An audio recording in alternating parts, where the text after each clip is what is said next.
Haryana Sikh gurdwara amendment bill 2022 Haryana assembly ने pass किया, कांग्रेस ने बाइकआउट किया, पर इन्हों को तो एब्सोलूट मेजोरिटी है। और ये जी अमेंडमेंट की है इन्होंने Haryana Sikh gurdwara management amendment bills, if elections are not held within a period of 18 months, a new ad hoc committee will be nominated by the government for a further period of 18 months till the elections are held। Already 3 साल सीधे तौर के उत्ते BJP का जोड़ा भी chief minister होएगा वो हुणे खट्टड़ा ही नहीं रहना, ये उन्होंने रन कर सकते। अजे तो ये है भी अगले 3 साल चोणा होनिया ही नहीं, सीधा ही बीजेपी ने जिन्होंने बनाया वो करेगी। लेकिन जो चोणा हो भी जान जे किते तो उसनूं जिहड़ा हैड करेगा वो पैटर्न करेगा, जिहड़े पैटर्न नूं हरियाणा सरकार नॉमीनेट करेगी। कांग्रेस का MLA शमशेर सिंह गिल है, उन्हें कहा कि भी most of the members in ad hoc committee are connected with BJP RSS, whereas those who fought for a separate gurdwara management were ignored.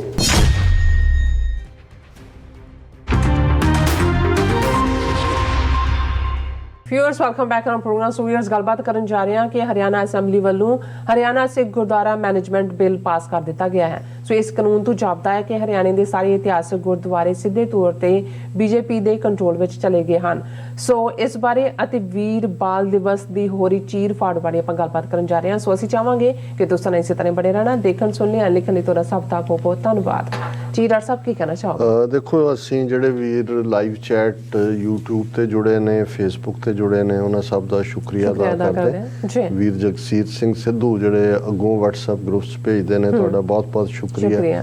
Khalsa देश पंजाब, जीत सिंह, गुरमुख सिंह गुरमुख, किंग गैल दी ID तो भी जिहड़े ने बड़े पॉजिटिव कमेंट ने। इस तरह फेसबुक ते सिंह हरमिंदर गिल, साडे भाई साहब जसबीर सिंह जिहड़े बिल्कुल क्लीयरली कि भाई अल्टीमेटली इंडियन हुकूमत घबराई हुई है, डरी हुई है और खालिस्तान रेफरेंडम जिहड़ा मेलबर्न आस्ट्रेलिया च है 29 जनवरी नूं उस दियां वोटां होणीआं ने, सानूं रैगूलर लिखदे ने। और बाकी भी अवतार सिंह और मिरकन HK दी ID तो सो असीं सब एक्नॉलेज करते हैं।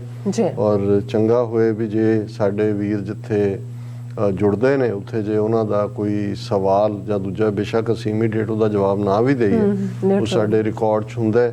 सो उहदे राहीं असीं जिहड़ा वो आपस च कम्यूनीकेट भी कर सकते। असीं रिपीटडली पिछले पीरीयड च जदों दा ये अखौती वीर बाल दिवस के थल्ले जो नौटंकी चल रही सी, और मैं रिपीटडली ये कहा कि भाई तख्त हजूर साहब बोर्ड, पटना साहब मैनेजमेंट कमेटी वो तो पहला ही इन्हां दे कंट्रोल सी। दिल्ली कमेटी भी उन्होंने पूरी तरह काबू कर ली। मनजिंदर सरसा और कालका इन्हां दे दुम छले एजेंट वो बिल्कुल ही बीजेपी दे माउथपीस ही बने हुए ने। और मैं ये कहा सी भी हरियाणे दे विच जिहड़ा हरियाणा कमेटी जिहड़ी है वो भी सीधे तौर पर बीजेपी के कंट्रोल च चली गई। और ये जिवें उन्होंने वो उत्थों दा जमुना नगर के महंत नूं बनाया, ईवन ये सारे जगदीश सिंह झींडा, बलजीत दादूवाल जां दूजे इन्होंने बहुत डिससर्विस की है पंथ की, क्योंकि इन्होंने पंथक दायरे च विचरण वाले लोग सी, इन्हों लोग पंथक के तौर पर देखते सी। और इन्होंने हरियाणा कमेटी का आडंबर खड़ा किया। पहला उहदे नाल रणबीर हुड्डे नाल रल के हरियाणे के कांग्रेसी चीफ मिनिस्टर नाल, उदों अमरिंदर पंजाब दे विच वो भी शरारत कर रहा सी, क्योंकि वो भी अंदरों तो बीजेपी का एजेंडा परस्यू कर रहा सी। बेशक ये हरियाणा कमेटी का सैपरेट का मूव कांग्रेस की हरियाणा सरकार राही होया, पर हौली जदों कि इन्हों ये लगता सी कि भी इस कदर ये ताकत के भुखे और पैसे के भुखे लोग ने कि भी साडे कोल हुण गोलकां आईयां कि आईयां। एन जदों पूरा सुप्रीम कोर्ट का सहारा लिया बीजेपी ने, उन्होंने जस्टिफाई करता हरियाणा कमेटी नूं। और फाइनल पावर जिहड़ी है वो हरियाणा सरकार ने अपने कोल के जी असी चलो जो चोणां करवावांगे असी एड हॉक कमेटी नॉमीनेट करन दा हक जिहड़ा वो चीफ मिनिस्टर कोल है। और उहदे जदों ये सारे बाहर कीते तो ये चीकां मारन लगे। पर ये जिहड़ी Haryana Sikh gurdwara management amendment bill की है, मैनूं पता नहीं सी, जो तक मैं अज खबर नहीं देखी। ये तो मैनूं सी कि भी एड हॉक कमेटी वक्ती तौर पर हैगी आ, उस तो बाद चोणां दा प्रोसीजर होएगा जो भी होएगा। ਲੇਕਿਨ ਇਹ ਤਾਂ ਬਿਲਕੁਲ ਹੀ ਜਿਵੇਂ ਪਟਨਾ ਸਾਹਿਬ ਔਰ ਹਜ਼ੂਰ ਸਾਹਿਬ ਇਹਨਾਂ ਦੇ ਸਿੱਧੇ ਕੰਟਰੋਲ 'ਚ ਨੇ। ਸਿੱਧੇ ਹਰਿਆਣੇ ਦੇ 55 ਤੋਂ ਜ਼ਿਆਦਾ ਗੁਰਦੁਆਰੇ ਕਿੰਨੇ ਨਾਲ ਟਰਸਟ ਜੁੜੇ ਹੋਏ ਨੇ। ਔਰ ਇਹ ਜਿਹੜਾ Haryana Sikh Gurdwara amendment bill 2022 Haryana assembly ਨੇ ਪਾਸ ਕੀਤਾ, ਕਾਂਗਰਸ ਨੇ ਬਾਈਕਾਟ ਕੀਤਾ, ਪਰ ਇਹਨਾਂ ਕੋਲ ਤਾਂ ਐਬਸੋਲੂਟ ਮੈਜੋਰਿਟੀ ਹੈ। ਔਰ ਇਹਦੇ 'ਚ ਜਿਹੜੀ ਅਮੈਂਡਮੈਂਟ ਕੀਤੀ ਹੈ ਇਹਨਾਂ ਨੇ Haryana Sikh gurdwara management amendment bill 'ਚ, ਉਹਦੇ 'ਚ ਇਹ ਹੈ if elections are not held within a period of 18 months. Already ਜਿਹੜੀ ਐਡਹੌਕ ਕਮੇਟੀ ਖੱਟਰ ਨੇ ਬਣਾਈ, ਉਸ ਮਹੰਤ ਨੂੰ ਮੁਖੀ ਬਣਾ ਕੇ 18 ਮਹੀਨੇ 1.5 ਸਾਲ ਉਹਨੇ ਹੀ ਰਨ ਕਰਨੇ ਨੇ। ਸੋ ਜ਼ਾਹਰ ਹੈ ਕਿ ਬਈ ਉਹ ਬੀਜੇਪੀ ਦੇ ਕੋਲ ਫਿਰ ਇਹ ਜਿਹੜੀ ਅਮੈਂਡਮੈਂਟ ਕੀਤੀ ਉਹਨਾਂ ਨੇ ਕਿਹਾ ਕਿ ਵੀ ਜੇ if elections are not held within a period of 18 months a new ad hoc committee will be nominated by the government for a further period of 18 months till the elections are held। ਕਿ ਜੇ 18 ਮਹੀਨੇ 'ਚ ਵੀ ਚੋਣ ਨਾ ਕਰਾਈ ਤੇ 18 ਮਹੀਨੇ ਬਾਅਦ ਹਰਿਆਣੇ ਦਾ ਚੀਫ ਮਿਨਿਸਟਰ ਇੱਕ ਹੋਰ ad hoc ਕਮੇਟੀ 18 ਮਹੀਨੇ ਲਈ। ਮਤਲਬ ਇਹ ਹੈ ਕਿ ਆਲਰੇਡੀ 3 ਸਾਲ ਸਿੱਧੇ ਤੌਰ ਦੇ ਉੱਤੇ ਬੀਜੇਪੀ ਦਾ ਜਿਹੜਾ ਵੀ ਚੀਫ ਮਿਨਿਸਟਰ ਹੋਏਗਾ ਉਹ ਹੁਣੇ ਖੱਟੜ ਹੈ, ਨਹੀਂ ਰਹਿਣਾ, ਇਹ ਉਹਨੂੰ ਰਨ ਕਰ ਸਕਦਾ। The amendment intends to provide recourse to be taken in the matter where the elections are not held and the new committee is not constituted within a period of 18 months। ਹੁਣ ਇਹਦੇ ਨਾਲ ਇੱਕ ਹੋਰ ਜਿਹੜੀ ਉਹਨਾਂ ਨੇ amendment ਕੀਤੀ, another amendment provides for the nomination of a patron by the government who will be a member of the elected executive board। ਜਿਹੜਾ executive board ਆਏਗਾ ਉਹਦੇ ਚੋਂ ਵੀ ਜਿਹੜਾ ਪੈਟਰਨ ਹੈ ਉਹ ਹਰਿਆਣਾ ਗਵਰਨਮੈਂਟ ਨੋਮੀਨੇਟ ਕਰ। ਸੋ ਹੋਰ ਤਾਂ ਕੀ ਹੁੰਦਾ ਹੈ, ਹੁਣ ਹਜ਼ੂਰ ਸਾਹਿਬ ਵੀ ਇਵੇਂ ਹੀ ਹੈ ਕਿ ਉਹਨਾਂ ਨੇ ਜਿਹੜਾ ਉਹਨਾਂ ਦਾ ਕਲੈਕਟਰ ਹੁੰਦਾ ਹੈ ਉਹ ਨੋਮੀਨੇਟ ਕਰਦਾ ਕਿਹਨੇ ਹੈਡ ਕਰਨਾ। ਇਹੀ ਕੁਛ ਉਹਨਾਂ ਦਾ ਪਟਨਾ ਕਮੇਟੀ 'ਚ ਵੀ ਹੈ। ਹੁਣ ਹਰਿਆਣਾ ਕਮੇਟੀ 'ਚ ਵੀ ਅਜੇ ਤਾਂ ਇਹ ਹੈ ਵੀ ਅਗਲੇ 3 ਸਾਲ ਚੋਣਾਂ ਹੋਣੀਆਂ ਹੀ ਨਹੀਂ, ਉਹ ਸਿੱਧਾ ਹੀ ਬੀਜੇਪੀ ਨੇ ਜਿਹਨੂੰ ਬਣਾਇਆ ਉਹ ਕਰੇਗੀ। ਲੇਕਿਨ ਜਦੋਂ ਚੋਣਾਂ ਹੋ ਵੀ ਜਾਣ ਜੇ ਕਿਤੇ, ਤੇ ਉਸ ਨੂੰ ਜਿਹੜਾ ਹੈਡ ਕਰੇਗਾ ਉਹ ਪੈਟਰਨ ਕਰੇਗਾ, ਜਿਹੜੇ ਪੈਟਰਨ ਨੂੰ ਹਰਿਆਣਾ ਸਰਕਾਰ ਨੋਮੀਨੇਟ ਕਰੇਗੀ। ਸੋ ਜ਼ਾਹਰ ਹੈ ਵੀ ਸਿੱਧੇ ਤੌਰ ਦੇ ਉੱਤੇ ਇਹ ਬੀਜੇਪੀ ਦੇ, ਔਰ ਇਸ ਗੱਲ ਨੂੰ ਜਿਹੜਾ ਕਾਂਗਰਸ ਦਾ MLA ਸ਼ਮਸ਼ੇਰ ਸਿੰਘ ਗਿੱਲ ਹੈ ਉਹਨੇ ਕਿਹਾ ਕਿ ਵੀ most of the members in ad hoc committee are connected with BJP RSS whereas those who fought for a separate gurdwara management were ignored. ਉਹ ਤਾਂ ਕਰਨਾ ਹੀ ਸੀ, ਜਿਹੜੇ ਟ੍ਰੇਟਰ ਹੁੰਦੇ ਨੇ ਉਹਨਾਂ ਨੂੰ ਦਾ ਨਾਲ ਇਹੀ ਹੁੰਦਾ। ਪਰ ਅਨਫੋਰਚੂਨੇਟਲੀ ਇਹਨਾਂ ਦੇ ਸਿਰ ਤੇ ਇਹ ਕਲੰਕ ਰਹੇਗਾ ਹਮੇਸ਼ਾ। ਇਹ ਦਾਦੂਵਾਲ ਹੋਏ, ਝੀਂਡਾ ਹੋਏ, ਇਸ ਕਿਸਮ ਦੇ ਲੋਕ ਹੋਣ।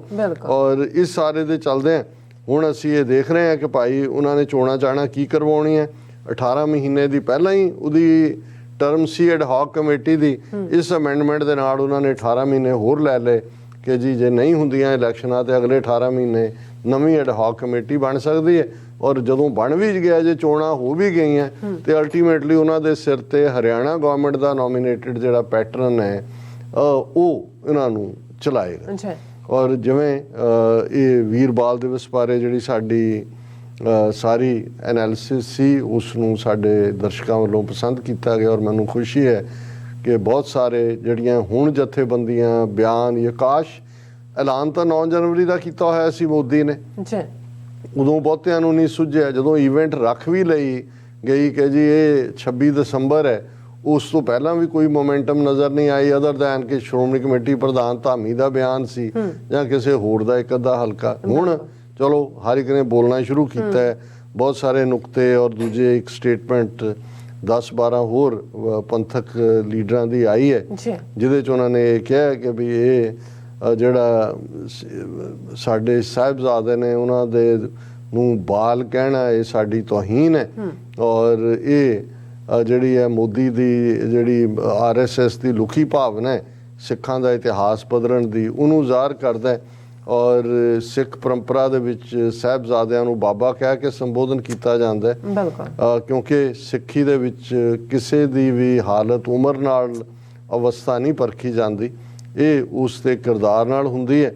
ਔਰ ਇਹ ਈਵਨ ਉਹਨਾਂ ਨੇ ਜਿਹੜੀ ਇਹ ਸਟੇਟਮੈਂਟ ਸਾਡੇ ਬਹੁਤ ਸਾਰੇ ਪੰਥਕ ਆਗੂਆਂ ਵੱਲੋਂ ਹੈ ਉਹਦੇ 'ਚ ਉਹਨਾਂ ਨੇ ਕਿਹਾ ਕਿ ਇਕਬਾਲ ਸਿੰਘ ਲਾਲਪੁਰਾ ਜਿਹੜਾ ਕਿ ਉਹਨਾਂ ਨੇ ਮਾਈਨੋਰਟੀ ਕਮਿਸ਼ਨ ਦਾ ਚੇਅਰਮੈਨ ਬਣਾਇਆ ਔਰ BJP ਪਾਰਲੀਮੈਂਟਰੀ ਬੋਰਡ ਦਾ ਮੈਂਬਰ ਵੀ ਹੈ, ਉਹਨੇ ਸੁਖਮਣੀ ਸਾਹਿਬ ਦੀ ਗਲਤ ਵਿਆਖਿਆ ਕੀਤੀ।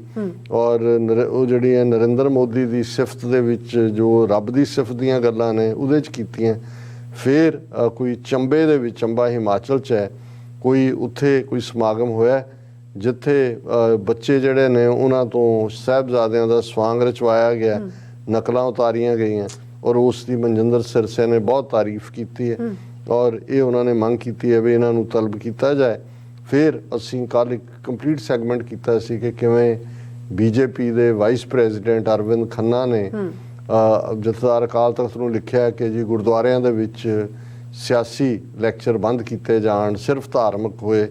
ਇਹਦੇ ਤੇ ਚਾਹੀਦਾ ਤੇ ਇਹ ਸੀ ਕਿ ਪੰਜਾਬ ਦਾ ਹਰ ਸਿੱਖ ਐਕਟਿਵਿਸਟ ਆਗੂ ਬੋਲਦਾ, ਪਰ ਚਲੋ ਇਹ ਮੇਰੀ ਤਾਂ ਨਜ਼ਰ ਹੀ ਪਈ ਅਜੀਤ ਤੇ ਉੱਤੇ 4 ਲਾਈਨਾਂ ਦੀ ਖਬਰ ਸੀ ਤੇ ਮੈਨੂੰ ਨਜ਼ਰ ਆਇਆ ਵੀ ਏਜੰਡਾ ਕੀ ਹੈ, ਪਰ ਉਹਨਾਂ ਨੇ ਕਿਹਾ ਕਿ ਜੀ ਇਹ ਜਿਹੜਾ ਉਹਨਾਂ ਦਾ ਗੁਰਦੁਆਰਿਆਂ 'ਚ ਕੀ ਹੋਏਗਾ ਇਹਦੇ ਤੇ ਕੋਈ ਬਿਆਨਬਾਜ਼ੀ ਕਰਨਾ ਇਹ ਦਖਲ ਅੰਦਾਜ਼ੀ ਹੈ ਔਰ ਸਾਡਾ ਮੀਰੀ ਪੀਰੀ ਦਾ ਸਿਧਾਂਤ ਹੈ। ਔਰ ਦੂਸਰਾ ਫਿਰ ਇਹ ਵੀ ਸਾਹਮਣੇ ਆਇਆ ਕਿ ਇਹ ਜਦੋਂ ਫਤਿਹਗੜ੍ਹ ਸਾਹਿਬ ਭਗਵੰਤ ਮਾਨ ਦਰਸ਼ਨਾਂ ਦੇ ਬਹਾਨੇ ਆਪਣੀ ਫੋਟੋ ਸ਼ੂਟ ਦੇ ਲਈ ਗਿਆ ਤੇ ਉਹਨਾਂ ਨੇ ਜਿਹੜੇ ਗੁਰਦੁਆਰਾ ਸਾਹਿਬ ਦੇ ਆਮ ਸੰਗਤਾਂ ਨੂੰ ਰੋਕ ਦਿੱਤਾ ਗਿਆ, ਦਰਵਾਜ਼ੇ ਬੰਦ ਕਰਕੇ ਇਹਨੂੰ ਦੂਸਰੇ ਪਾਸਿਓਂ ਲੰਘਾਇਆ ਗਿਆ ਔਰ ਇਹ ਉਹਨਾਂ ਨੇ ਕਿਹਾ ਕਿ ਵੀ ਇਹ ਮਰਿਆਦਾ ਦਾ ਅਪਮਾਨ ਹੈ, ਸੰਗਤਾਂ ਦੇ ਹੈ ਔਰ ਇਹ ਜਿਹੜਾ ਇਸ ਦੇ ਲਈ ਕੋਈ ਕਾਰਵਾਈ ਕੀਤੀ ਜਾਏ। ਸੋ ਕੁੱਲ ਮਿਲਾ ਕੇ ਮੈਂ ਸਮਝਦਾ ਵੀ ਜੇ ਸਾਡੀਆਂ ਧਿਰਾਂ ਪੰਜਾਬ ਦੇ ਵਿੱਚ ਅਲਰਟ ਐਕਟਿਵ ਹੁੰਦੀਆਂ ਜਾਂ ਹੋਣ ਤੇ ਫਿਰ ਬਹੁਤ ਕੁਝ ਜਿਹੜਾ ਹੈ ਉਹਨੂੰ ਪ੍ਰੀਐਂਪਟ ਕੀਤਾ ਜਾ ਸਕਦਾ ਹੈ।